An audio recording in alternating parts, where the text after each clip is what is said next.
Hello artists and welcome to virtual art lesson number 3 with Mrs. Torres. This week we're going to talk a little bit about our work in progress from the previous week. If you guys remember, that means our Indian corn that we made last week. This week we need to learn a few new phrases and words. So let's take a look real quick before we get into coloring. This week we are learning about, let me adjust my camera here. I can use warm colors in my art, and I can identify what warm colors are. So what does that mean, warm colors? I'll give you a few examples before I start doing our coloring. And I'll turn it this way so you guys can see everything I'm drawing. Alright, so our warm colors, guys, are pretty simple.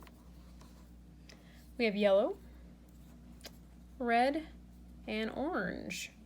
Now, ways to remember, why are these called warm? Well, it's pretty simple. Warm colors make us think of warm things. Like, unfortunately, I don't have a yellow expo marker, otherwise I'd be drawing this in yellow, but yellow, like the sun. The sun is warm and hot. And yellow, not blue, like my drawing. And then you can also think of red, like spicy foods, like a spicy hot chili pepper.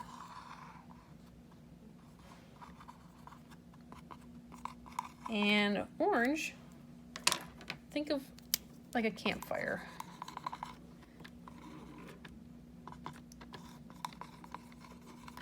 So all you have to do to remember your warm colors are, these are colors that make you think of things that make us feel warm. Now remember, this, try to use your imagination. That's supposed to be yellow. I just don't have a yellow marker. All right, so we're gonna apply this to our drawing.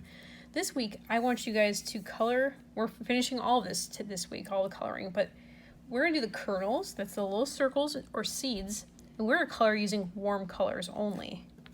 So that's these three guys. And just so you know, just for fun, pink is actually technically a warm color, so if you want to use pink, go for it. I'm going to go ahead and start getting coloring.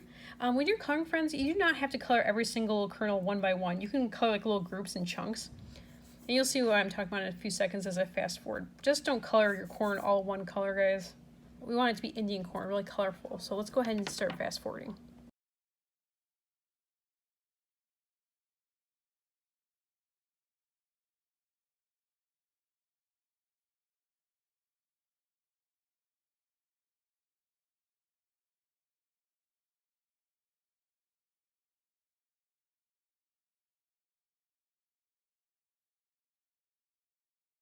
Alright, and there you have it. So those are all colored with warm colors. Friends, just so you know, if you want, you can do crayon, marker, paint if you have it, whatever you prefer, any material that you have accessible at home. Then the next thing I'm going to do is I'm going to go ahead and I'm going to color these husks in. The husk is just colored in basically with like a brown, like a light brown. So I'm going to go ahead and do that, guys.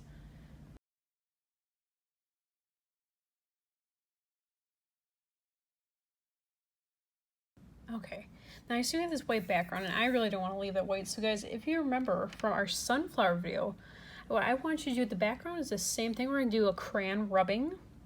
If you have crayons, of course. If not, I guess you'll be using whatever material you do have. And you can use any colors you want.